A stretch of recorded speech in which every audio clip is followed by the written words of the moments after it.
Hi, and welcome to my speculative short fiction roundup for May 2020. This month, with what's going on in the world right now, I have no big words or small talk as an intro. Just this. Listen to what Black people are saying. Read what Black writers are writing. Stay informed, speak up, and take care of each other. If you're donating to direct your donations, there's a link with the video. If you're looking for causes and organizations in the speculative fiction community, then there's a great thread from SFWA on Twitter with suggestions for you. Black Lives Matter, and there can be no real peace without real justice. And now for my roundup. My first story for this month is Akhulume by Larissa Irankunda in Fireside. I love this sharp and evocative story about language, the power of words, and the power of how we speak them. The narrator of the story is trapped in a strange place among strange beings, and again their spoken words seem to destroy the captors only for them to return as if nothing has happened.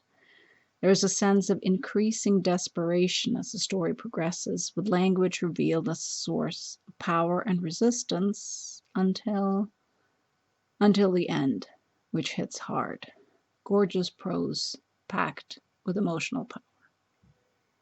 My next story is Warrior by Ibuka Prince Okoroafo in Daily SF. This is a fierce and gorgeously written story about a girl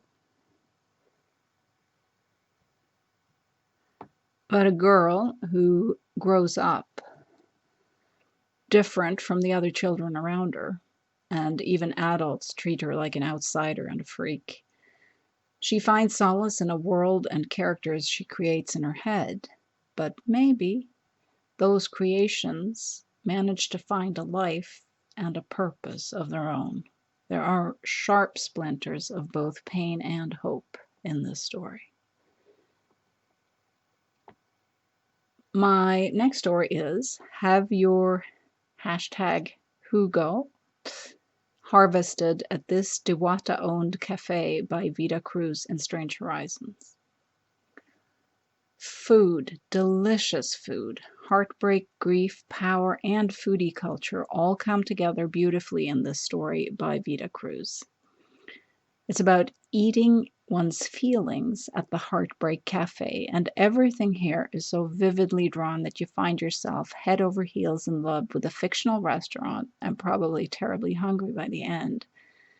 This story truly is a feast for your senses and your heart, broken or not. Next up is February Moon by Josh Roundtree in Beneath Ceaseless Skies. There are so many facets to this dark and terrible and wonderful story by Josh Roundtree that appeal to me. I love stories about wolves. I love retellings of Little Red Riding Hood, too. This isn't exactly a retelling of that fairy tale, and yet the bones of that story are present in ways that make it feel both new and ancient. A woman lives alone with her children, her husband is missing, something stalks the woods, and now the locals are getting nosy. Fantastic dark fantasy. My next story is also from Beneath Ceaseless Skies. It's The Honey of the World and the Queen of Crows by Dimitra Nicolaidou. It's an original and heart-piercing take on the afterlife.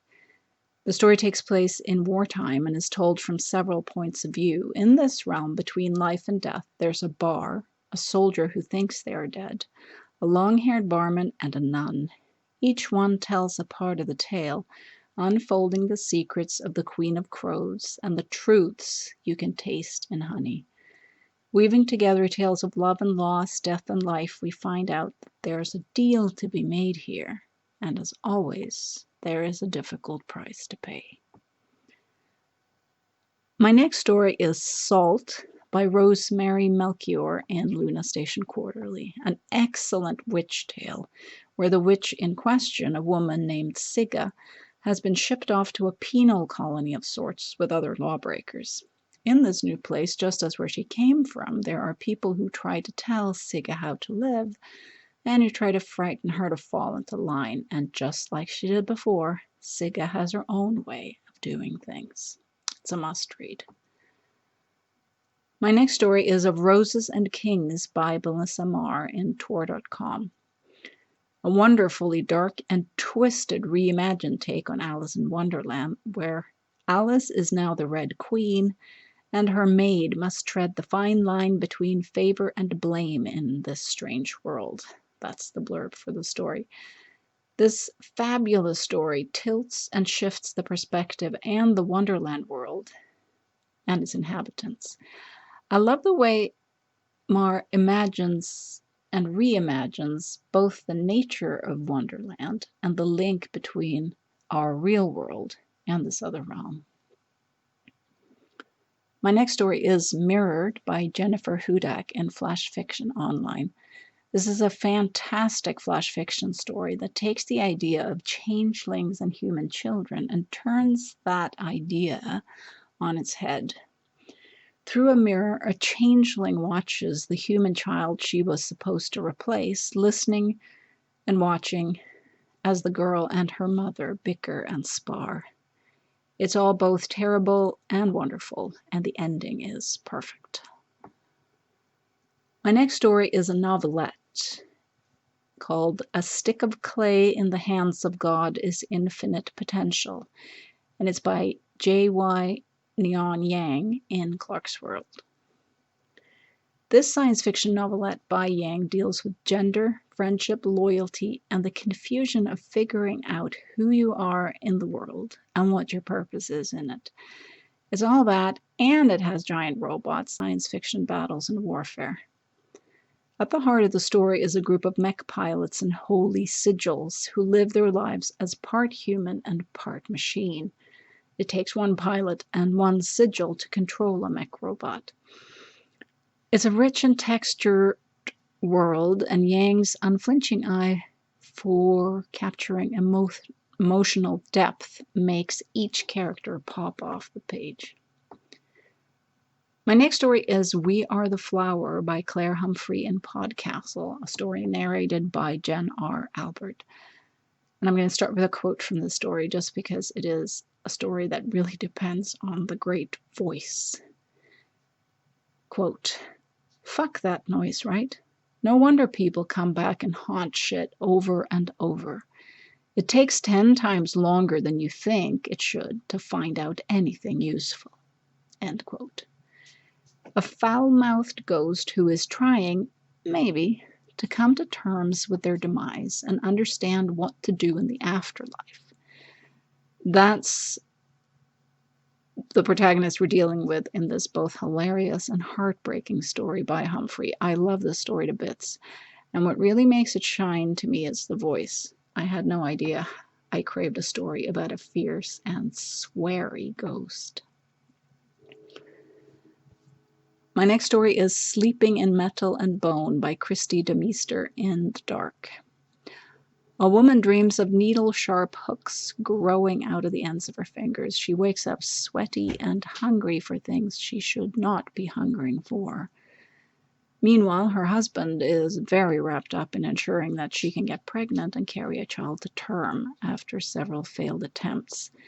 And he clearly does not see nor understand what's moving beneath the surface of his wife's mind. De Meester twists this darker and tighter and sharper with every paragraph, capturing the stifled emotions of a woman who has tried very hard for a long time to be what she is not.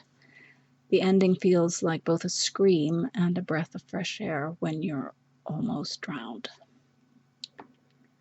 Next up is also a story from the same issue of The Dark. It's Driving with Ghosts by Clara Madrigano. And the opening line of the story is, "During the summer, when I was 17, I saw my first ghost." It's a harrowing and mesmerizing tale. It starts off with the protagonist driving home drunk and seeing her late grandfather's car ahead of her on the road. The memories stretched up that night, the ghosts she almost encounters follow her through the years. Madrigano masterfully weaves together haunting real-life horrors with the presence of the ghost, weaving all of that into the narrative of childhood, adolescence, family, and a relationship that turns into its own horror story. I love ghost stories, and this one cuts deep. This entire issue of The Dark is a great read with excellent reprints by Angela Slater and Ray Cluley as well. My final story pick for this month is Riding Through the Desert by Lawrence Raphael Brothers in Zooscape. Zooscape continues to deliver fabulous fiction with a very particular slant. It's an easing of fantastic furry fiction. Here the animals can talk, magic flows, and the stars are in reach. In this particular story, there's a talking horse, though it's a horse with some strange abilities beyond just the gift of speech. Susanna and her horse are traveling through the desert when we first meet them. Water is in short supply, and both her and the horse are almost dead before they find their way to Pioche, Nevada. What happens once they get there is, in the words of the author, a post-apocalyptic weird western cosmic horror interspecies romance. And yes, it really is one heck of a tale. And those were my story picks for this month's Roundup. Thanks so much for listening.